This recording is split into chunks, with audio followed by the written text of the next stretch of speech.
Au nom de Dieu, le tout clément, le tout miséricordieux, paix et bénédiction sur tous ces prophètes que Dieu avait choisis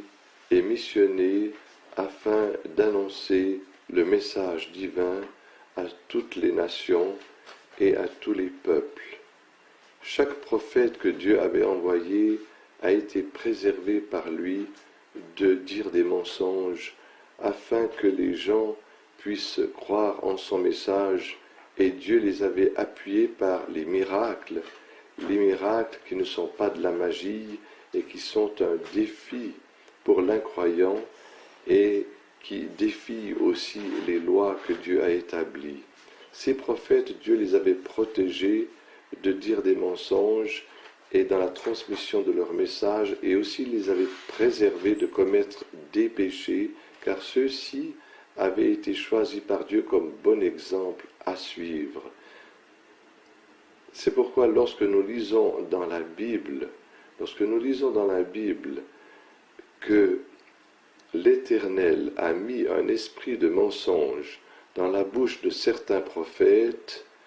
dans le premier livre des rois, au chapitre 22 et au verset 20 à 23, et aussi que c'est Dieu qui séduit le prophète, puis ensuite il le détruit, comme cela est cité dans le livre de Ézéchiel au chapitre 14, et au verset 9, il est donc permis de croire que si les prophètes de la Bible peuvent mentir, à plus forte raison ceux qui n'étaient pas prophètes et qui nous ont rapporté que Jésus est Dieu ou Fils de Dieu, ou qu'il serait mort sur la croix pour expier les crimes des criminels, on peut aussi admettre que ceux-ci peuvent mentir, car ces trois affirmations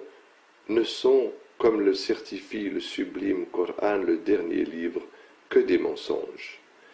Les disciples de Jésus, Paul et les évangélistes, s'ils ne sauraient être pires, doivent en tout cas ressembler aux prophètes de la Bible.